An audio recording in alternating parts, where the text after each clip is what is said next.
ترجمان كابل لسان اختر ثاني عارف بالله شيخ الحديث شيخ العلماء حضرت مولانا শাহ আব্দুল মতিন বিন হুসাইন সাহেব দামাত বরকাতুহুমের জুমার পূর্বে আজিম শান ইসলাহি বয়ান বাইতুল হক জামে মসজিদ ঢালকানগর ঢাকা।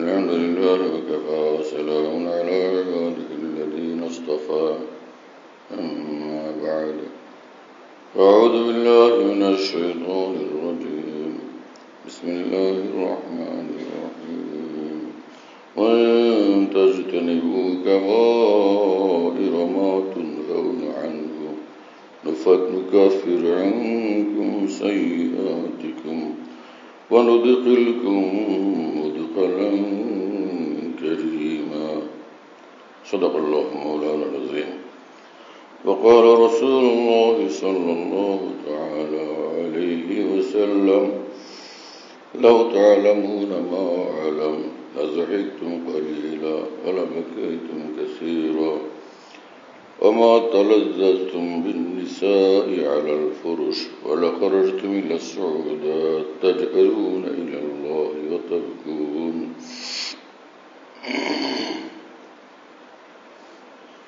وقال رسول الله صلى الله تعالى عليه وسلم لولا شباب خشع وشيوخ ركع وأطفال رزع وبهائم رتع لصب عليكم العذاب صبا أو كما قال رسول الله صلى الله تعالى عليه وسلم আল্লাহ পাক জাল্লা জালালুহু আম্মা নওয়ালুহু আমাদের সকলকে মাফ করেন, সমস্ত মুসলমানকে মাফ করেন।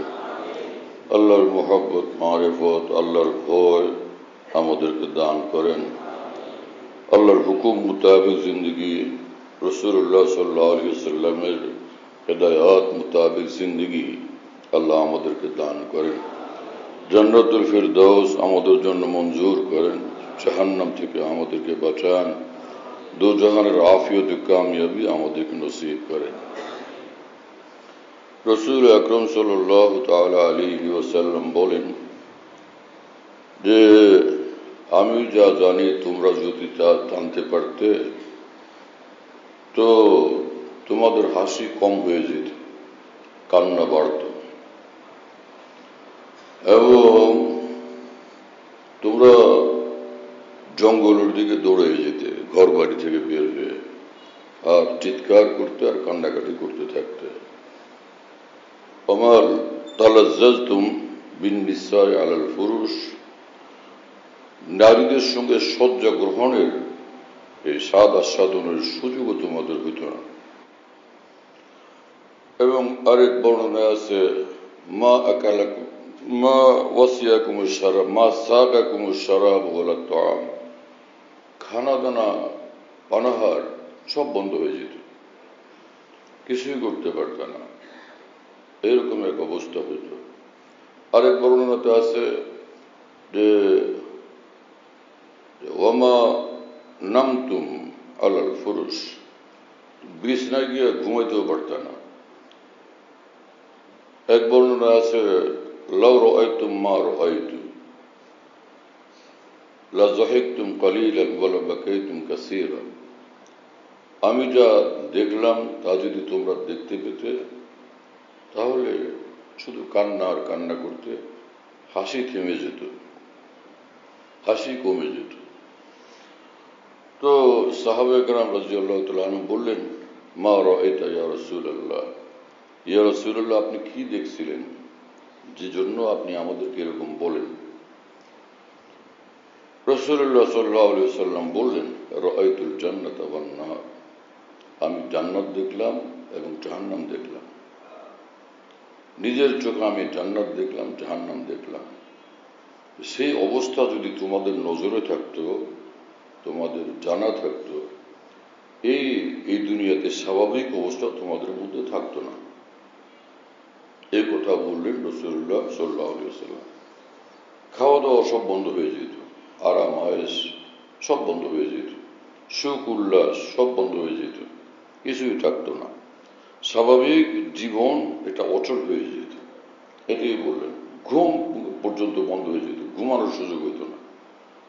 তো না ঘুমানোর কথা তো তিনি বলেন নাই কখনো, ঘুমায়ও না তোমরা, স্ত্রীর সঙ্গ ত্যাগ করো, এটাও তো বলেন নাই। হ্যাঁ, ওরূপ ভাবে এখানে হাসিও বন্ধ করে দেওয়া, কান্নাকাটি এবং কান্তেই থাকা দিন রাত, এই কথা বলাও রাসূলুল্লাহ সাল্লাল্লাহু আলাইহি ওয়াসাল্লামের উদ্দেশ্য না। উদ্দেশ্য হলো যে আল্লাহর ভয়ে তোমরা সর্বদা কম্পিত থাকতে, আল্লাহর ভয় তোমাদের মধ্যে এরকম পয়দা হইত। তো সাহাবায়ে কেরাম রাদিয়াল্লাহু তাআলা আনহুম যারা এই কথা শুনতেছিলেন কাঁদতেই থাকলেন, কাঁদতেই থাকলেন, কাঁদতেই থাকলেন। এবং সে মাথার উপর কাপড় দিয়ে এত কান্না যে থামতেছে না, কাপড় দিয়ে নিজের শরীর ঢেকে কাঁদতেছিলেন। এত কানলেন সাহাবায়ে কেরাম রাদিয়াল্লাহু তাআলা আনহুম। তো এমন সময় আল্লাহ পাক জিবরিল আমিনকে পাঠালেন যে আমার কথা পৌঁছে দেন। হে জিবরিল, তুমি আমার কথা আমার রাসূলকে পৌঁছাও। জিবরিল আমিন আসলেন এবং জিবরিল আমিন বললেন যে হে নবী, হে রাসূল, হে মুহাম্মদ সাল্লাল্লাহু আলাইহি ওয়াসাল্লাম, ক্বালা রাব্বুকা ক্বালা লাকা রাব্বুকা লিমা তুকান্নিতু ইবাদি। আল্লাহ পাক আপনাকে বলছেন, আপনাকে লক্ষ্য করে বলছেন, আপনি আমার বান্দাদেরকে এইভাবে নিরাশ করতেছেন কেন? আল্লাহু আকবার, কি আশ্চর্য! রব্বুল আলামিন এই দৃশ্য দেখতেছিলেন যে আমার নবী তার সাহাবীদেরকে বা উম্মতকে আল্লাহর ভয় এতটা শিক্ষা দিতেছেন, এতটা দেখাইতেছেন, তারা এটা সয়ে নিতে পারবে না। আমার সীমাহীন রহমত তো আছে, আমার শাস্তি আযাব আছে, তো আমার রহমতও তো সীমাহীন। তো আমার তাড়াতাড়ি জিবরিল আমিনকে পড়েছেন যে আপনি, হে জিবরিল, তুমি কি আমার রাসূলকে বলো যে আপনি কেন আমার বান্দাদেরকে এইভাবে নিরাশ করে দিতেছেন। এই কথা শোনার পরে রাসূলুল্লাহ সাল্লাল্লাহু আলাইহি ওয়াসাল্লাম আবার সাহাবীদের নিকট গেলেন এবং বললেন যে আবশিরু ওয়াসাদ্দিদু ওয়াকারিবু, তোমরা সুসংবাদ গ্রহণ করো, তোমরা সুসংবাদ গ্রহণ করো, সঠিক রাস্তার উপরে চলো, ঠিক তার রাস্তার সঠিক রাস্তার নিকটবর্তী থাকার চেষ্টা করো। তোমরা যে একটা সবকিছু করে ফেলতে পারবে এমনটা না, কিন্তু যেটা হক, যেটা ঠিক, যেটা দিন, সেটার উপরেই চলার তোমরা চেষ্টা করো। কাছে থাকো, নিকটে থাকো, 100 ভাগ না পারো কিন্তু রাস্তা না ছাড়ো। আন্দরি রামি তরাস মিখারাস তা দমে আখের দমে ফারিগ মুবাস তা দমে আখের দমে আখের বুয়াদ কে নায়ত বাতু সাহেবে সিরবুয়াদ। এক বুজুর্গ এটাকে ব্যাখ্যা করে বলেন যে মহান আল্লাহর রাস্তায় তুমি পড়ে থাকো, এই দুয়ারেই পড়ে থাকো, এই রাস্তায় চলতে থাকো, আল্লাহকে ডাকতে থাকো, আল্লাহকে খুঁজতে থাকো, আল্লাহর হুকুমের উপরই জিন্দেগি বানাও, আল্লাহকে ভয় করতে থাকো, ভুল রাস্তা থেকে দূরে সরো, দ্বীনের পথে অবিচল হও। কিন্তু তারপরও যদি কমজোরি থাকে, দুর্বলতা থাকে, তো মহান রব্বুল আলামিন দেখবেন যে আমার বান্দা দুর্বল এবং কমজোর, আল্লাহ পাক কোনো বাহানা বানায় মাফ করে দিবেন। এবং কোরআন শরীফে মহান রব্বুল আলামিন বলেন যে ইন তাজতানিবু কাবায়িরা মা তুনহাউনা আনহু, আল্লাহ এবং রাসূলের পক্ষ থেকে যে সকল গুনাহে কবিরার কথা বলা হচ্ছে যে এগুলো নিষেধ, এগুলো করবে না, নুকাফির আনকুম সাইয়্যাতিকুম, তাহলে কবিরা গুনাহগুলো থেকে বেঁচে থাকলে তাহলে যত সগীরা গুনাহ আছে আমি আল্লাহ মাফ করে দেব। নুকাফির আনকুম সাইয়্যাতিকুম ওয়া নুদখিলকুম মুদখালান কারীমা, এবং এটাও পরিষ্কার করি, মাফও করে দিব এবং জান্নাতও দিয়ে দিব, এবং দিব সম্মানজনক ভাবে, সম্মানজনক ঠিকানা, সম্মানজনক ভাবে তোমাদেরকে আমি দান করব। সুবহানাল্লাহ তাআলা বিহামদিহি। আল্লাহ তাআলা আমাদেরকে আমলের তৌফিক দেন।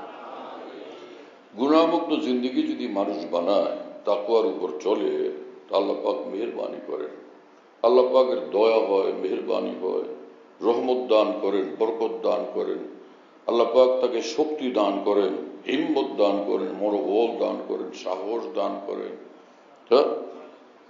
এবং যে কোনো জায়গাতে আল্লাহ পাক তাকে সাহায্য করেন, সংকট থেকে আল্লাহ তাকে উদ্ধার করেন। তার যে সকল পদক্ষেপ, কার্যকলাপ, যে সকল প্রোগ্রাম, প্ল্যানিং, সেগুলোর সফলতাকে আল্লাহ পাক সহজ করে দেন। সেসব বিষয়ের সফলতাকে রব্বুল আলামিন সহজ করে দেন। ওমান ইয়াত্তাকিল্লাহ ইয়াজআল লাহু মিন আমরিহি ইউসরা। যে আল্লাহকে ভয় করে তো আল্লাহ পাক তার কাজগুলোকে সহজ করে দেন। ওমান ইয়াত্তাকিল্লাহ, হ্যাঁ, ইমাম আবু ইবনে জারীর তাবরী রাহমাহুল্লাহ বলেন, ওমান ইয়াত্তাকিল্লাহ মান ইয়াখিফিল্লাহ ফারাহিবাহু ফাস্তানাবাল মাসি ওয়া আদ্দাল ফারাইজ। যে ব্যক্তি আল্লাহকে ভয় করলো এবং আল্লাহর ভয়ে সে সব গুনাহ থেকে বিরত থাকলো এবং ফরজগুলো ঠিক মতো আদায় করলো, এই হলো অর্থ। তো এই মানুষ কি হয়ে গেল? এই মানুষের জন্য রব্বুল আলামিন দুনিয়া আখিরাতে তার সব কাজ আসান করে দিবেন। দুনিয়ার সব কাজ আসান করে দিবেন, তার জন্য আখিরাতের মঞ্জিলগুলোকে আল্লাহ পাক আসান করে দিবেন। সুবহানাল্লাহ তাআলা ওয়া বিহামদিহি। আরেক হাদিস শরীফ মনে পড়লো যে কোরআন শরীফে রব্বুল আলামিন বলছেন, আলা ইন্না আউলিয়া আল্লাহ লা খাউফুন আলাইহিম ওয়া লা হুম ইয়াহজানুন আল্লাযীনা আমানু ওয়া কানু ইয়াত্তাকুন। আল্লাহ পাক বলেন, খুব শোনো গভীর মনোযোগে, যারা আমার ওলি হবে তো তাদের কোনো ভয়ের কিছু নাই, পেরেশানির কিছু নাই। আর আমার ওলি তারা আল্লাযীনা আমানু ওয়া কানু ইয়াত্তাকুন, যাদের বুকে ঈমান আছে, জীবনভর তারা আমি আল্লাহকে ভয় করে চলে। এই ভয় করে চলার অর্থ কি? যে ভয় করে চলে এজমালি কথা। ভয় করে চলার অর্থ উলামায়ে দ্বীন, মুফাসসিরিন স্পষ্ট ভাষায় লিখছেন, এটার একটা সুস্পষ্ট রাস্তা বাতলায় দিচ্ছেন। সেটা কি? যে হারাম কাজগুলো, গুনাহের কাজগুলো থেকে সে বিরত থাকে, কবিরা গুনাহের কাজগুলো থেকে বিরত থাকে এবং আল্লাহ পাকের ফরজ ওয়াজিব হুকুমগুলোকে সে আদায় করে। এইটুকু যদি করে তো সে ওলি আল্লাহ। এইটুকু করলে সে ওলি আল্লাহ। तमाम उलमाए दीन, मुफस्सिरीन, तमाम ফুকাহায়ে উম্মতের ব্যাপারে একমত যে ওলি হওয়ার জন্য দরকার হলো যে ইজতিনাবে আনিল মাসি এবং আদায় ফরায়েজ ওয়াজিবাত, যে গুনাহসমূহ থেকে দূরে থাকা, মুক্ত থাকা আর ফরজ ওয়াজিবগুলো ঠিকভাবে পালন করা। এইটুকু যে কেউ করবে সে বড় মুসলমান, তার জন্য বড় জান্নাত। এইটুকু যে করবে তার জন্য কি? সে বড় মুসলমান এবং তার জন্য বড় জান্নাত। এই যে একটু আগে বললাম একটা হাদিস শরীফ মনে পড়লো, বলি সেটা কি?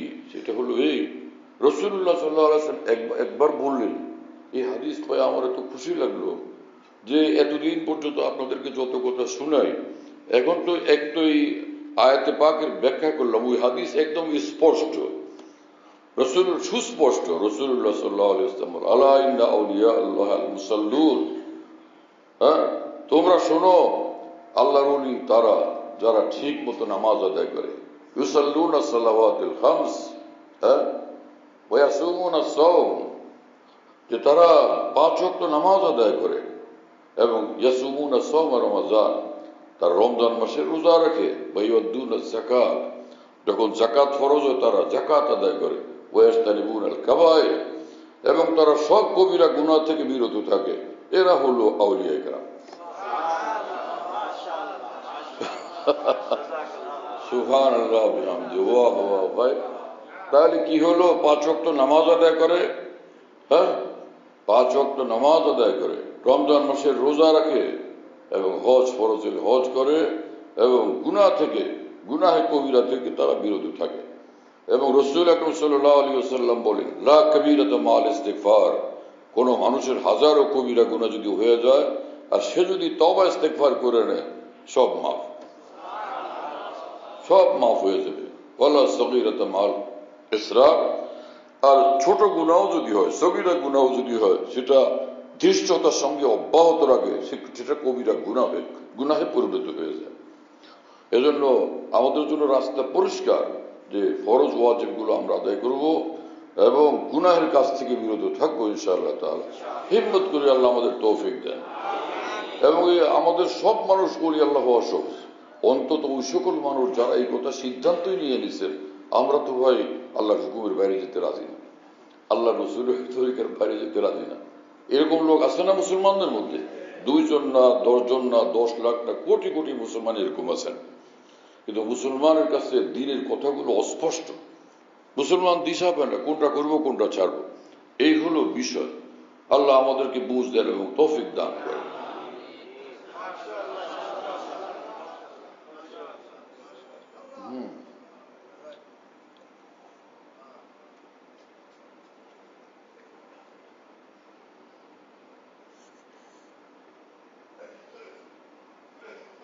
হ্যাঁ, লা কবীরাতা মাল ইস্তিগফার, যে গুনাহে কবিরা কবিরা থাকে না, কবিরা গুনাহ থাকে না, এটা যদি বান্দা তওবা ইস্তিগফার করে নেয় এটা আল্লাহ সাফ করে দেন, পরিষ্কার করে দেন, এবং যেই পরিমাণ গুনাহ সেই পরিমাণ নেকিও আল্লাহ দিয়ে দেন। ওই বান্দার গুনাহ যতটুকু মাফ করার পরে সেই পরিমাণ নেকি দিয়ে দেন। এই হাদিস শুনেছিলাম কিনা মনে নেই, মনে হয় শুনেছিলাম তো, যে রাসূলুল্লাহ সাল্লাল্লাহু আলাইহি ওয়াসাল্লাম একবার অনেক হাসলেন, খুব হাসতেছিলেন, এতটা যে মারির দাঁতগুলো দেখা যেতেছে। একটা দুইটা ঘটনা না, বহু ঘটনা এরকম আছে। রাসূলুল্লাহ সাল্লাল্লাহু আলাইহি ওয়াসাল্লাম এমনটা হাসছেন যে একদম দাঁত সবগুলো দেখা যেতেছিল, সবগুলো দাঁত দেখা যেতেছিল। কতটা হাসলে, কতটা খুশিতে হাসছেন রাসূলুল্লাহ সাল্লাল্লাহু আলাইহি ওয়াসাল্লাম। তাহলে রাসূল আকরাম সাল্লাল্লাহু আলাইহি ওয়াসাল্লাম একবার এমন হাসলেন যে সবগুলো দাঁত দেখা গেল। সাহাবায়ে কেরাম বললেন আমরা সবগুলো দাঁত দেখতে পেলাম। খুশি তারা যে আল্লাহ রসুলকে এইভাবে হাসতে দেখছেন। তো সাহাবীরা জিজ্ঞেস করলেন ইয়া রাসূলুল্লাহ এতটা হাসলেন কি জন্য? রাসূলুল্লাহ সাল্লাল্লাহু আলাইহি ওয়াসাল্লাম বললেন যে এক গুনাহগার বান্দার কাণ্ড দেখে আমি হাসলাম, এক ওর কাণ্ড মনে পড়লো, হাসলাম। সেটা হলো এই যে আমি জানি যে জাহান্নাম থেকে সবচেয়ে কোন গুনাহগার মুসলমান মুক্তি পাবে এবং কোন গুনাহগার মুসলমান সকলের শেষে জান্নাতে প্রবেশ করবে, সেটা আমার জানা আছে। সেটা তোমাদেরকে শুনাই। সেটা হলো এই যে এক বান্দাকে আল্লাহ পাক, ওই লম্বা ঘটনা সংক্ষেপ করি, যে এক বান্দাকে যখন আল্লাহ পাক জাহান্নাম থেকে বের করে নিয়ে আসবেন, এই যে লম্বা ঘটনা শুনেছি না আগে, যে অবস্থা একটু একটু করে আগামী একটু একটু করে সেই পরে আল্লাহ পাক যখন তাকে বলবেন যে উদখুলিল জান্নাহ, ইযহাব উদখুলিল জান্নাহ, যাও তুমি যাও জান্নাতে প্রবেশ করো। তো সে যাবে জান্নাতে ঢুকবার জন্য, ফের গিয়া দেখে যে হারিয়ে কি, আবার ফিরে আসবে, বলল যে ইয়া আল্লাহ আপনি আমারে পাঠালেন, এবার সুস্থভাবে শান্তভাবে বসো, হ্যাঁ এটা দিনই বুঝলিস। তো সে এসে বলবে যে ইয়া আল্লাহ আপনি আমাকে পাঠাইছেন, আমি জান্নাত তো দেখলাম, ইন্নাহা মাল পুরা জান্নাত একদম ঠাসা ভরা, একদম সব জান্নাতীরা দখল করে ফেলছে, কোনো জায়গা তো খালি দেখলাম না। আল্লাহ পাক বলবে যে ইযহাব উদখুলিল জান্নাহ, আমি বললাম তুমি যাও জান্নাতে প্রবেশ করো, বলে তো দিলাম। আবার যাবে, গিয়া দেখবে আবার ফিরে আসবে, বলবে আল্লাহ ইন্নাহা মাল্লা, আল্লাহ আপনি আমার আবার পাঠালেন, আমি তো আবার গেলাম দেখলাম যে একদম ভর্তি, একদম ভর্তি মাল্লা, একদম ভর্তি।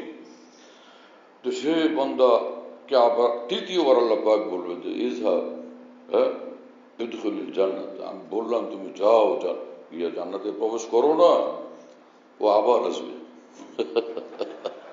আয়সা বলবে যে আল্লাহ ইন্নাহা মাল্লা, আল্লাহ এটা একদম ভরপুর, আমাকে কেমনি ঢুকতে বলতেছে, পুরা ভরপুর, সব দখল করে নিয়ে গেছে ওরা, কোনো জায়গা নাই যে আমি ঢুকতে পারি। এক এক জান্নাত এক একজনে দখল করে নিয়ে গেছে, এটা আমার, সেটা আমার, সেটা আমার, আমি যাবো কোন দিকে? সব জান্নাত এক একজনের দখলে, এরকম।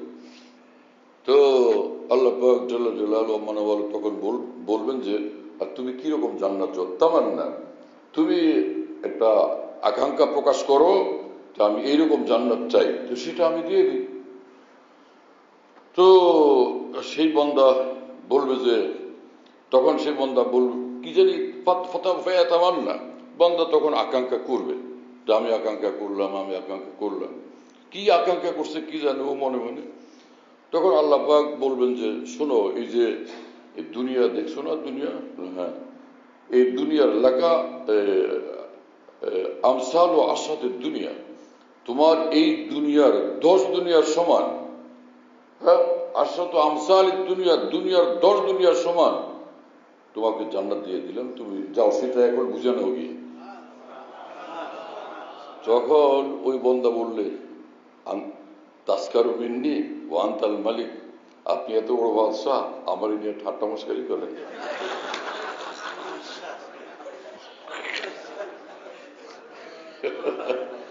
এই কথা, এই ওই লোকটার কথা মনে পড়ে রাসূলুল্লাহ সাল্লাল্লাহু আলাইহি ওয়াসাল্লাম এত হাসছেন যে সবগুলো দাঁত দেখা গেছিল। আল্লাহু আকবার। অথচ আল্লামা সারানি লিখছেন, হযরত হাসান বসরি রাহমাতুল্লাহ আলাইহি বলতেন, আয় আল্লাহ, সর্বশেষ যে গুনাহগার মুসলমানকে আপনি জাহান্নাম থেকে মুক্তি দিবেন, সেই নাম্বারে আমি হাসান বসরিকে আপনি কবুল করেন। আল্লাহু আকবার, কি কথা! হ্যাঁ, আল্লাহ তাআলা আমাদের সকলকে মাফ করে দেন। আল্লাহ পাক আমাদের সকলকে মাফ করে দেন। কত বড় কঠিন বিষয় সে পরকাল জীবনের বিষয়। হাসান বসরির মতো, যিনি একজন মস্ত বড় তাবী ছিলেন, তাবী তাকে বলে যিনি সাহাবায়ে কেরামকে দেখছেন, হ্যাঁ, ঈমানের সাথে, তাকে তাবী বলে। তো তাবীদের জন্য বড় মর্তবা, কারণ রাসূলুল্লাহ সাল্লাল্লাহু আলাইহি ওয়াসাল্লাম বলছেন, খায়রুল কুরুনি করনি সুম্মাল্লাযীনা ইয়ালুনাহুম সুম্মাল্লাযীনা ইয়ালুনাহুম। ঈমানওয়ালাদের মধ্যে সর্বশ্রেষ্ঠ মানুষ আমার জমানার মানুষ সাহাবা, তারপরে সর্বশ্রেষ্ঠ এদের পরের যে তবকা, এর পরের স্তরে যারা আসবেন তার মানে তাবেঈন, এর পরের সর্বশ্রেষ্ঠ সমগ্র পৃথিবীর ঈমানওয়ালাদের মধ্যে তার পরের যারা তাবেঈনকে যারা দেখবেন মানে তাবেঈন। তো রাসূলুল্লাহ সাল্লাল্লাহু আলাইহি ওয়াসাল্লাম এই তিন তবকার জন্য যে তারা যে শ্রেষ্ঠ ঈমানওয়ালা, এটা সাক্ষ্য দান করছেন। এরা কত বড় ভাগ্যবান মানুষ বলে, কত বড় ভাগ্যবান মানুষ এই মানুষগুলো, তিন জমানার মানুষ। হ্যাঁ, আল্লাহ আমাদেরকে বুঝ দান করেন। হ্যাঁ, যে লোকেরা ইতিহাস দিয়ে ইসলাম এবং ইসলামওয়ালাদের যাচাই করে, আর ইতিহাস দিয়া না মিয়া, ঈমান এবং তাকওয়া তার কার মধ্যে কতটুকু সেটা দেখতে হবে। হ্যাঁ, আমাদেরকে তো বলা হয়েছে আতিউল্লাহ ওয়া রাসূল লাআল্লাকুম তুরহামুন। কোরআনে কারীমে রব্বুল আলামিন বলেন, তোমাদের কাজ হলো তোমরা আল্লাহকে মানো, আল্লাহ রসুলকে মানো, আল্লাহর কথা মানো, আল্লাহ রসুলের কথা মানো, আল্লাহর আদেশ নিষেধ মানো, আল্লাহ রসুলের আদেশ নিষেধ মানো, আল্লাহর হেদায়াত মানো, আল্লাহ রসুলের হেদায়াতকে মানো, লাআল্লাকুম তুরহামুন। তবেই দুজাহানে তোমরা রহমত প্রাপ্ত হবে, সফলতা প্রাপ্ত হবে, হ্যাঁ, তোমরা জান্নাত প্রাপ্ত হবে। তো আমাদের কাজ এতটুকু যে আল্লাহকে মানা, আল্লাহ রসুলকে মানা। আল্লাহ রসুলকে কিভাবে মানা? রাসূলুল্লাহ সাল্লাল্লাহু আলাইহি ওয়াসাল্লামের কথাগুলো মানা, আদেশ নিষেধগুলো মানা, নির্দেশনাগুলো মানা, তিনি যা বলছেন সবটা মানা। এবং সেই মানাটার ব্যাপারে কোরআন শরীফ আল্লাহ পাক বলে দিয়েছেন, মা আতাকুমুর রাসূলু ফাখুযুহু, আমার রসূল তোমাদেরকে যা যা দিলেন সেটা তোমরা গ্রহণ করো। যাই দিলেন, আল্লাহর দ্বীন আসমান থেকে আসছে, রসূলের মাধ্যমে তোমরা সেটা পেয়ে গেছো। আল্লাহ রসূল যা দেন সবটা তোমরা নিবে, যেই বিষয়ে যেভাবে বলেন সেটা সেভাবে গ্রহণ করবে। কি কথা বুঝতেছেন প্রিয় বন্ধু? রাসূলুল্লাহ সাল্লাল্লাহু আলাইহি ওয়াসাল্লাম কোরআন শরীফে আল্লাহ পাক বলছেন নামাজ আদায় করো, কিন্তু নামাজের বিস্তারিত বিবরণ কোরআন শরীফে নাই। আমরা আল্লাহু আকবার বলে নামাজ শুরু করি, সানা পড়ি, আউযুবিল্লাহ বিসমিল্লাহ পড়ি, সূরা ফাতিহা পড়ি, এবারে সূরা মিলে, এগুলো কি নামাজের বিবরণ? এই কোরআনের মধ্যে এর বিবরণ আছে? এরপরে রুকু, এরপরে সেজদা, এই সকল কথা কোরআনের পাকে আছে? নাই। সব কিছু রাসূলুল্লাহ সাল্লাল্লাহু আলাইহি ওয়াসাল্লাম সবিস্তারে তার কথার মাধ্যমে, বক্তব্যের মাধ্যমে এবং তার কাজের এবং আমলের মাধ্যমে এই সব কিছু আমাদের কাছে তিনি বিবৃত করছেন, এটাকে তুলে ধরছেন, উপস্থাপিত করছেন। তো সেটা দিন। আল্লাহ রসুল যা বলেন সেটা দিন, আল্লাহ রসুল যে কাজটা করেন সেটা দিন, যে হ্যাঁ বলেন সেটা দিন, যেখানে না বলেন সেটা দিন, তিনি স্বীকৃতি দিলে সেটা দিন, যার বিষয়টাকে তিনি স্বীকৃতি দিলেন সেটাও দিন, যার বিষয়টাকে তিনি প্রত্যাখ্যান করলেন তো এইটার প্রত্যাখ্যান হওয়া এটাই দিন। রাসূলুল্লাহ সাল্লাল্লাহু আলাইহি ওয়াসাল্লাম যা বলেন সেটাই দিন। কথা বুঝতেছেন প্রিয় বন্ধুরা? তো সাহাবায়ে কেরাম রাদিয়াল্লাহু তাআলা আনহুমের বিষয়টা যে পৃথিবীর একদল লোক, প্রথম তো শিয়া এবং রাফেজি যারা, তারা সাহাবায়ে কেরাম রাদিয়াল্লাহু তাআলা আনহু সম্পর্কে বিদ্বেষ পোষণ করে।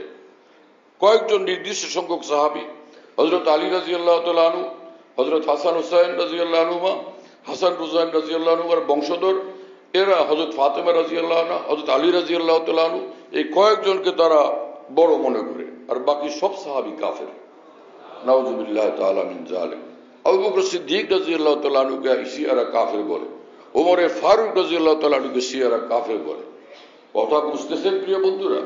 হযরত হাফসা রাদিয়াল্লাহু তাআলা আনহার উপর ওমর রাদিয়াল্লাহু আনহুর মেয়ে রাসূলুল্লাহ সাল্লাল্লাহু আলাইহি ওয়াসাল্লামের স্ত্রী হযরত হাফসার উপর তারা লানত বর্ষণ করে সমগ্র শিয়ারা, এবং রাসূল পাক সাল্লাল্লাহু আলাইহি ওয়াসাল্লামের স্ত্রী আবু বকর সিদ্দিক রাদিয়াল্লাহু আনহুর মেয়ে আয়েশা রাদিয়াল্লাহু তাআলা আনহার উপর তারা লানত বর্ষণ করে।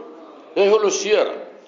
এই পৃথিবীতে শিয়ারা তারা ইসলামের কথাও বলে, দ্বীনের কথাও বলে, ইসলামী বিপ্লবের কথাও বলে, আবার আরেকদিকে এই সকল কাণ্ডকীর্তিও করে। অথচ রাসূলুল্লাহ সাল্লাল্লাহু আলাইহি ওয়াসাল্লাম পরিষ্কার বলে গেছেন, আলাইকুম বিসুন্নতি, তোমাদের কর্তব্য তোমরা আমার আদর্শকে ধরবে, ওয়া সুন্নাতুল খুলাফায়ে রাশিদিন, এবং খোলাফা রাশিদিন যারা, আমার খোলাফা রাশিদিন যারা, তাদের আদর্শ তোমরা মজবুত ভাবে ধরবে। তামাসসাকু বিহা, শক্ত মজবুত ভাবে ধরো, ও আব্দু আলাইহা বিন নওয়াজিজ, দাঁত দিয়ে কামড়ায় ধরো। এই কথা বলছেন রাসূলুল্লাহ সাল্লাল্লাহু আলাইহি ওয়াসাল্লাম। এখানে তিনি পরিষ্কার ভাষায় নির্দেশ করছেন, আমার আদর্শ, আমার জীবন ধারাকে তোমরা ধারণ করবে ইসলাম হিসাবে, এবং আমার হাতে গড়াই কামেল মানুষগুলো, এরা সব আমার দৃষ্টিতে সমগ্র পৃথিবীর মানুষের জন্য কিয়ামত পর্যন্তের জন্য তারা কমপ্লিট মডেল। ইসলামের ক্ষেত্রে, হকের ক্ষেত্রে, ন্যায়ের ক্ষেত্রে, দ্বীনের ক্ষেত্রে তাদের জীবন আদর্শ তোমরা ফলো করবে, অনুসরণ করবে, এটা আমার নির্দেশ।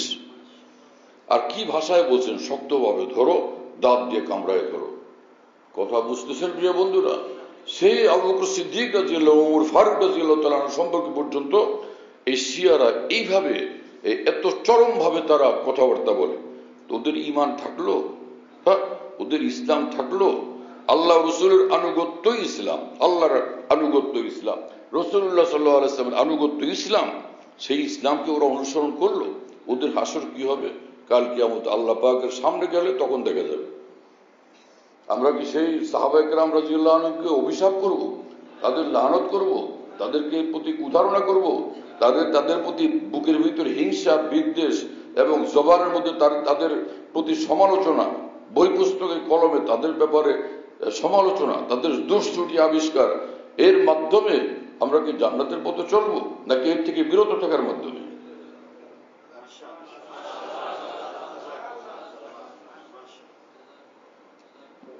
রাসূলুল্লাহ সাল্লাল্লাহু আলাইহি ওয়াসাল্লাম পরিষ্কার ভাষায় বলছেন, লোকেরা বলে বেড়ায় যে বৃহত্তর স্বার্থে মুসলমানদের ঐক্যবদ্ধ হওয়া উচিত। বৃহত্তর স্বার্থ কি? সবচেয়ে বড় স্বার্থ হলো আল্লাহর দ্বীনকে মজবুতভাবে ধরে রাখা, আল্লাহর দ্বীনের পুরোটাকেও ধরে রাখা, আল্লাহ পাকের দ্বীনের এক এক বিন্দুকেও ধরে রাখা, এটা সবচেয়ে বড় স্বার্থ। অথচ অনেক উলামায়ে দ্বীন এই ব্যাপারে অন্ধ হয়ে যান। একদমই যারা দ্বীনের বাহ্যিক অংশের উপর যারা সন্তুষ্ট হয়ে যান, তারা অনেক সময় আল্লাহর দ্বীনের আজমত, মহত্ব, বড়ত্ব, তাই না, আল্লাহর দ্বীনের শ্রেষ্ঠত্ব, সেটা খেয়াল থেকে ছুটে, এবং যে কোনো একজনের সঙ্গে তখন ঐক্যবদ্ধ হওয়া, জোটবদ্ধ হওয়া, এ সকল চিন্তা ভাবনা শুরু হবে। হযরত হাকিমুল মুজাদ্দিদুল মিল্লাত মাওলানা আশরাফ আলী থানভী রাহমাতুল্লাহ আলাইহি বলেন, তুমি যার সঙ্গে ঐক্যবদ্ধ হবে, জোটবদ্ধ হবে, সেখানে গেলে সেখানে ওই তোমার দেখার বিষয় হলো এই যে ওখানে তোমার দ্বীন অক্ষুণ্ণ থাকবে কিনা, তোমার দ্বীন ঈমান নিখুঁত থাকবে কিনা, অক্ষুণ্ণ থাকবে কিনা। কি কথা বুঝেন নাই? তোমার দ্বীন ঈমানের উপর আঘাত আসবে কিনা সেটা দেখা চাই। আরেকটা হচ্ছে দ্বীন নিয়ে তোমাকে গালেব থাকতে হবে, তুমি তাদের উপর বিজয়ী, প্রভাব বিস্তারকারী হয়ে থাকতে হবে। তখন তুমি তার সঙ্গে ঐক্য করো, জোটবদ্ধ হও। আর যদি তুমি মনে করো তাদের কলা কৌশল ইত্যাদির সামনে এবং তাদের অস্তিত্বের সামনে, ব্যক্তিত্বের সামনে, তাদের পাওয়ারের সামনে তুমি পরাজিত হবে, বরং তাদের দ্বারা উল্টা প্রভাবিত হবে, ওই ক্ষেত্রে তাদের থেকে দূরে থাকা জরুরি। কারণ দ্বীনের উপর চলা ফরজ, আর দ্বীন হেফাজত যার উপরে নির্ভর করে সেই জিনিস, সেই রাস্তা ধরাও ফরজ। যার সঙ্গে জোটবদ্ধ হলে তোমার দ্বীন ক্ষতিগ্রস্ত হবে, তার থেকে দূরে থাকাও তোমার জন্য ফরজ। রাসূলুল্লাহ সাল্লাল্লাহু আলাইহি ওয়াসাল্লাম বলেন, আল্লাহ আল্লাহ ফি আসহাবি, প্রত্যেক জুমার দ্বিতীয় খুতবা এটা আলোচনা হয়, আল্লাহ আল্লাহ ফি আসহাবি, খবরদার খবরদার আমার সাহাবীদের ব্যাপারে সাবধান, তোমরা সাবধান, আল্লাহকে ভয় করো, আল্লাহকে ভয় করো, আমার সাহাবীদের ব্যাপারে। হ্যাঁ, আল্লাহ আল্লাহ ফি আসহাবি লা তাত্তাখিযুহুম গারাযাম মিন বাদি, আমার পরে আমার অবর্তমানে তাদেরকে তোমরা সমালোচনার লক্ষ্যবস্তু বানায়ো না। লা তাত্তাখিযুহুম গারাযাম মিন বাদি, তুমি বসে বসে ঘুমাও, যাও পিছনে এক জায়গায় বসো, গিয়ে উঠো। সব জুমার সময় তোমাকে দেখি বসে বসে ঘুমাও, উঠো এখান থেকে, উঠে একদম সবার পিছনে যাও। সব মানুষ চোখ খুলে শুনে সেখানে মুরাকাবা করে। আজব মানুষ। লা তাত্তাখিযুহুম গারাযাম মিন বাদি, এইদিকে নজর পড়লে দেখে সে ঘুমাইতেছে। এই কোন ধরনের তরিকা? 12 মাস ঘুম ধরে এরকম জুমার নামাজের আগে আগে। হ্যাঁ, লা তাত্তাখিযুহুম গারাযাম মিন বাদি, মিন বাদি, আমার পরে। আমি থাকলে তো আমার ভয়ে সব ঠান্ডা থাকতা, শান্ত থাকতা, নিয়ন্ত্রিত থাকতা। আমার অবর্তমানে যেন আমার সাহাবীদেরকে সমালোচনার লক্ষ্যবস্তু না বানা। ফামান আহাব্বাহুম, এরপরে তিনি বলেন, আমি আরো স্পষ্ট করি, ফামান আহাব্বাহুম ফাবিহুব্বি হাব্বাহুম, যে আমার সাহাবীদেরকে ভালোবাসলো তো আমার ভালোবাসার কারণেই তাদেরকে ভালোবাসলো। ওমান আবগাযাহুম, যারা তাদের প্রতি বিদ্বেষ পোষণ করলো, ফাবিবুগযি আবগাযাহুম, আমার প্রতি কোন সূক্ষ্ম বিদ্বেষ তার মধ্যে আছে, সে আমার প্রতি বিদ্বেষের কারণেই তাদের প্রতি সে বিদ্বেষ পোষণ করে। কত কঠিন কথা যে সাহাবীদের প্রতি ভালোবাসাকে রাসূলুল্লাহ সাল্লাল্লাহু আলাইহি ওয়াসাল্লাম ভালোবাসা বলছেন তিনি, আর সাহাবীদের প্রতি বিদ্বেষকে রাসূল সাল্লাল্লাহু আলাইহি ওয়াসাল্লামের প্রতি বিদ্বেষ বলছেন। তার মানে কি দাঁড়ালো? সাহাবীদের সমালোচনা আল্লাহ রাসূলের সমালোচনা, সাহাবীদের প্রতি তিরস্কার রাসূলুল্লাহ সাল্লাল্লাহু আলাইহি ওয়াসাল্লামের প্রতি তিরস্কার, সাহাবীদের উপর আঘাত রাসূলুল্লাহ সাল্লাল্লাহু আলাইহি ওয়াসাল্লামের উপর আঘাত রূপে গণ্য করেন রাসূলুল্লাহ সাল্লাল্লাহু আলাইহি ওয়াসাল্লাম। যেমন কোরআন শরীফে রব্বুল আলামিন বলছেন, মাই ইউতির রাসূল ফাকাদ আতা আল্লাহ, যে রসুলকে মানলো এটা প্রমাণ যে সে আল্লাহকে মানছে। যে রসুলকে মানলো নিঃসন্দেহে সে আল্লাহকে মানলো। আমাদের কি হলো বিশ্বে মুসলমানদের, সারা পৃথিবীর এত আইমায়ে দ্বীন, উলামায়ে দ্বীন, মুহাদ্দিসিন, ফুকাহা সারা পৃথিবী জুড়ে, কিন্তু ভারত উপমহাদেশের মুসলমানদের একটা বিশাল অংশ, একটা অনেক বড় একটা অংশ একজন মাত্র মানুষের পিছনে দৌড়াইতেছে। অথচ ইনি একজন পত্রিকার এডিটর ছিলেন এবং প্রাইভেট ভাবে তিনি পড়াশোনা করছেন, মেধা ভালো ছিল, বড় মেধাবী ছিলেন, কথা বুঝেন নাই? তিনি তার মাতৃভাষা উর্দু ছিল, উর্দুতে বড় সাহিত্যিক ছিলেন, উর্দুতে উচ্চমানের সাহিত্যিক ছিলেন এবং প্রাইভেট ভাবে তিনি পড়ে আরবিরও খুব যোগ্যতা সম্পন্ন হয়ে গেছেন। আরবের যোগ্যতা সম্পন্ন হওয়ার মানে কি কোরআন সুন্নাহ সবটা বুঝে ফেলার যোগ্যতা অর্জন করা? সমস্ত উলামায়ে দ্বীন যারা কোরআন সুন্নাহর ইলম অর্জন করছেন তাদের উস্তাদের ধারা আছে, যেটাকে সনদ বলে, সূত্র। ইমাম বুখারী শরীফে হাদিস পেশ করেন, একটা হাদিস পেশ করেন তো তার উস্তাদদের ধারা বর্ণনা করেন। আমার উস্তাদ অমুক, তার উস্তাদ এক অমুক, তার উস্তাদ অমুক তাবি, তার উস্তাদ অমুক তাবি, তার উস্তাদ অমুক তাবি, তার উস্তাদ অমুক সাহাবী, তার উস্তাদ মুহাম্মদুর রাসূলুল্লাহ সাল্লাল্লাহু আলাইহি ওয়াসাল্লাম। এইভাবে আমরা হাদিসের সবগুলো কিতাব পড়ি, কথা বুঝতেছেন প্রিয় বন্ধুরা?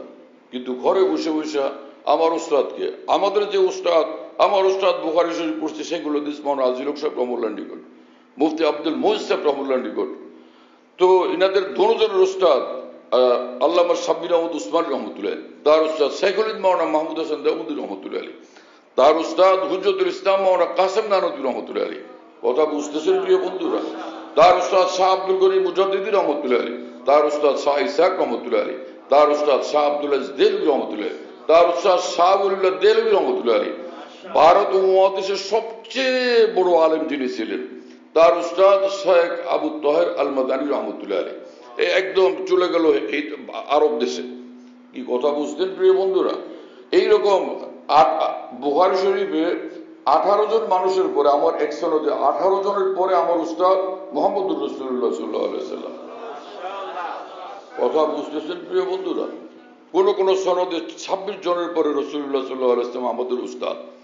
এই যে উস্তাদদের ধারা, উস্তাদদের থেকে নেওয়া, উস্তাদদের থেকে শিখা, সেটা যে মানুষটার ভাগ্যে জুটে নাই, প্রাইভেট গবেষণা, প্রাইভেট পড়াশোনা, এরপরে তিনি কোরআনের ব্যাখ্যা গ্রন্থ লিখছেন, এরপরে তিনি মসনা মাসাইলের উপর কথা বলতে শুরু করছেন ব্যক্তিগতভাবে, আবার রাজনৈতিক বিষয়ে তিনি জড়িত ছিলেন, রাজনৈতিক মতাদর্শও তার ছিল, একদল মুসলমান সেই পিছনে ছুটছে। আর ওই মানুষটা এমন একজন ধারালো লেখক, ক্ষুরধার তার লেখনী শক্তি, তার লেখা পড়লে মানুষ ভীষণভাবে প্রভাবিত হয়। এতটা তার লেখা উন্নত মানের সাহিত্যে পরিপূর্ণ, এতটা অলঙ্কারে পরিপূর্ণ, কথা বুঝেন নাই, কথার ভাষণ এবং উপস্থাপনার পদ্ধতি, বাগধারা এমন যে মানুষ প্রভাবিত হয়। আর মনে করে মজা লাগে, তাহলে এটাই সঠিক। মজা লাগলেই সঠিক না, আল্লাহ রসুলের কথা যিনি সঠিক উপস্থাপন করেন সেটাই সঠিক, সেটা মজা লাগুক বা না লাগুক। আমার মা কালো হলো, সেটা আমার মা, চাই সারা দুনিয়ার সব মায়েরা যতই সুন্দরী হোক। কি কথা বোঝেন নাই? এখানে মজা উদ্দেশ্য না, আল্লাহর দ্বীন উদ্দেশ্য। এই যে মানুষটার কথা আলোচনা করলাম, আমরা অবাক হয়েছে যে রাসূলুল্লাহ সাল্লাল্লাহু আলাইহি সাল্লাম বলছিলেন, রাসূলুল্লাহ সাল্লাল্লাহু আলাইহি সাল্লামের যে সাহাবী উসমান রাদিয়াল্লাহু আনহু, তিনি রাসূলুল্লাহ সাল্লাল্লাহু আলাইহি সাল্লামের জামাতাও। রাসূল সাল্লাল্লাহু আলাইহি সাল্লাম এক মেয়েকে বিয়ে দিলেন, তার ইন্তেকাল হলো। আরেকটা মেয়েকে বিয়ে দিলেন হযরত উসমান রাদিয়াল্লাহু আনহুর কাছে, তারও ইন্তেকাল হয়ে গেল। রাসূলুল্লাহ সাল্লাল্লাহু আলাইহি সাল্লাম বললেন, যদি আমার মেয়ে আরো থাকতো উসমানের কাছে বিয়ে দিতাম, যদি তারও মৃত্যু হতো আবার আরেকটা মেয়ে থাকলে তাকেও বিয়ে দিতাম, তারও যদি মৃত্যু হয়ে যেত আরেকটা মেয়ে থাকতো, এভাবে একের পরে উসমানের নিকট আমি বিয়ে দিতেই থাকতাম। তো দুইজন মেয়েকে বিয়ে করছেন রাসূল সাল্লাল্লাহু আলাইহি ওয়াসাল্লামের হযরত উসমান রাদিয়াল্লাহু আনহু, সেজন্য তাকে বলা হয় জিন্নুরাইন, দুই নূরের অধিকারী। দুই নূরের অধিকারী, যিনি দুইটা নূর পাইছেন, রাসূল সাল্লাল্লাহু আলাইহি ওয়াসাল্লামের দুই মেয়ে। সেই উসমান রাদিয়াল্লাহু তাআলা আনহু সম্পর্কে এই ইতিহাসবিদ, এই যে ইসলামের গবেষক, ইসলামের এই পণ্ডিত, তিনি লিখছেন, হযরত উসমান স্বজন প্রীতির কারণে ওমর রাদিয়াল্লাহু তাআলা আনহু কর্তৃক যে যোগ্য যোগ্য লোকদেরকে সরকারি বিভিন্ন রাষ্ট্রীয় বিভিন্ন পদে নিযুক্ত করা হয়েছিল, নিয়োগ দেওয়া হয়েছিল, হযরত উসমান আসার পরে, ওমরের পরে, সে উসমান নিজের আত্মীয় স্বজনকে স্বজন প্রীতি বশত ওমর রাদিয়াল্লাহু তাআলা আনহু নিয়োগকৃত যোগ্য লোকদেরকে হটায় দিয়া নিজের আত্মীয়দেরকে সেখানে চাকরি দিয়ে দিয়েছেন, দায়িত্বে বসায় দিয়েছেন। কতটা চরম কথা! আল্লাহ রাসূল সাল্লাল্লাহু আলাইহি ওয়াসাল্লাম যাকে এত উচ্চ দৃষ্টিতে দেখেন, কিছু ইতিহাসের বই পুস্তক আরবি ইংরেজি পড়ে এই মানুষটা, সেই উসমান রাদিয়াল্লাহু তাআলা আনহুকে কোথায় নিয়ে পৌঁছে দিলেন। এই মানুষটা ইসলামের ক্ষেত্রে, ইসলামের অনুসরণের ক্ষেত্রে, ইসলামের ব্যাখ্যার ক্ষেত্রে, কোরআন সুন্নাহর ব্যাখ্যার ক্ষেত্রে নিজেকে যোগ্য হিসাবে পেশ করলেন না অযোগ্য হিসাবে? গ্রহণযোগ্য হিসাবে না গ্রহণযোগ্য হিসাবে? কি হলো মুসলমানদের যে মুসলমান তুমি আল্লাহ রসুলের কথা বাদ দিয়া একজন ইতিহাসবেত্তা, একজন এডিটর, একজন লেখক, একজন গবেষক তার পিছনে ছুটতেছ। কাল হাসরে তোমার আমার কি উপায় হবে যদি তুমি আমি ভুল পথে এভাবে পা বাড়িয়ে দিতে থাকি? আল্লাহ আমাদেরকে হেফাজত করে।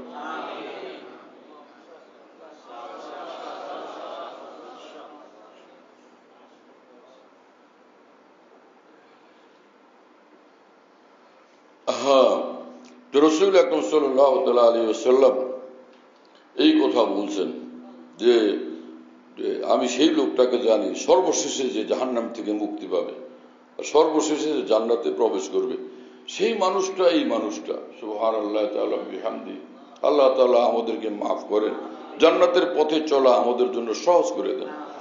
তো কোরআনে কারীমে মহান রব্বুল আলামিন বলেন যে তোমরা যদি কবিরা গুনাহগুলো থেকে বিরত থাকো, তো সগীরা গুনাহ যতই হোক সবগুলো আমি মাফ করে দিব। তো এখন আজকের যে আলোচনা, সহজভাবে এটা পরিষ্কার হলো কিনা আল্লাহর ওলি কারা? হাজার হাজার নামাজ, হাজার হাজার রোজা, নফল রোজা, হাজার হাজার ওয়াজ, হাজার হাজার বয়ান, কিন্তু ফরজও ঠিক হয় নাই, ওয়াজিবও ঠিক হয় নাই, গুনাহ থেকে এখনো মুক্ত হয়নি। সে কি কামেল মুসলমান হলো? ওলি মানে কামেল মুসলমান। ওলি মানে কি? কামেল মুসলমান। কোরআন আসছে ল্যাংড়া মুসলমান বানানোর জন্য না কামেল মুসলমান বানানোর জন্য? কামেল মুসলমান বানানোর জন্য। তাহলে আল্লাহর ওলি কারা? কোরআন থেকেও বললাম, রাসূলুল্লাহ সাল্লাল্লাহু আলাইহি ওয়াসাল্লামের হাদিস থেকেও বললাম। এখন আমাদের কাজ হলো সেই পথে চলা।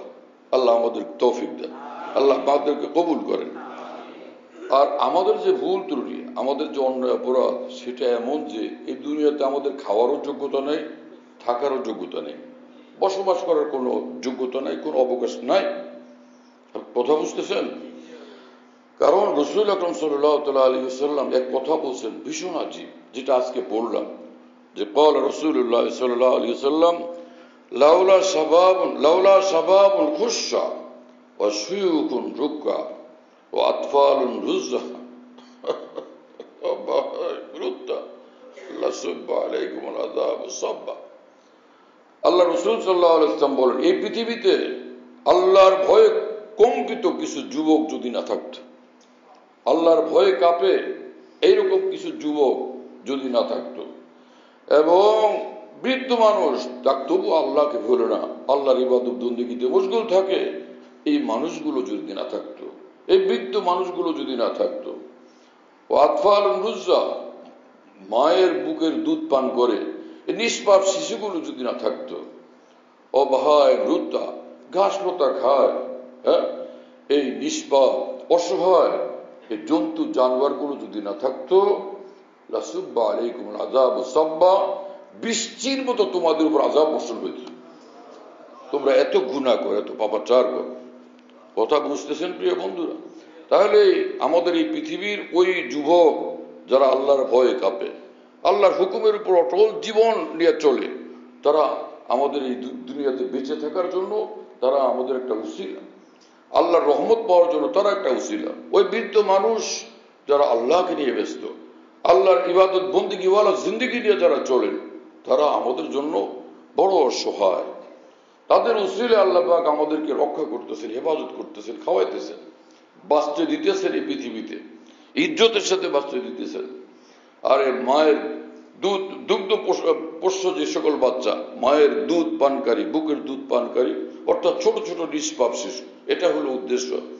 এই শিশুগুলো আমাদের দুনিয়াতে বেঁচে থাকার জন্য একটা উসিলা, একটা অবলম্বন।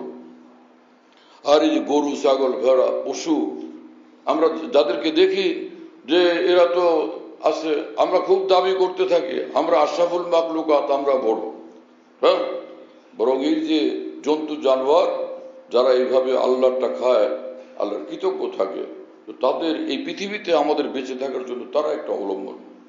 কথা বুঝতেছেন প্রিয় বন্ধুরা? এদেরকে দেখলে আমাদের তখন মনে করা উচিত এই পৃথিবীতে থাকার যোগ্য আমি না, আমি বেঁচে আছি এই বৃদ্ধ মানুষগুলোর উসিলায়, এই দুধের শিশুগুলোর উসিলায়, এই জন্তু জানোয়ার পশু পক্ষীদের উসিলায়, হ্যাঁ, এবং এই আল্লাহকে ভয়কারী যুবক তরুণদের উসিলায় আমরা পৃথিবীতে বেঁচে আছি। কথা বুঝতেছেন প্রিয় বন্ধুরা? কিন্তু ফের কি করতে হবে? ইস্তেগফার, তওবা এবং ইস্তেগফার, আল্লাহর কাছে মাফ চাই। যদি সুযোগ হয় তাহলে কখনো জাগলাম, রোজ যদি জাগতে না পারলাম, মাসে 1-2 দিন কি জাগা যাবে না? মাসে প্রোগ্রাম করে 1-2 দিনও কি ভোর রাতে জাগতে পারবো না? আমরা পারা যাবে। কত রাত আমরা সারা রাত জাগি।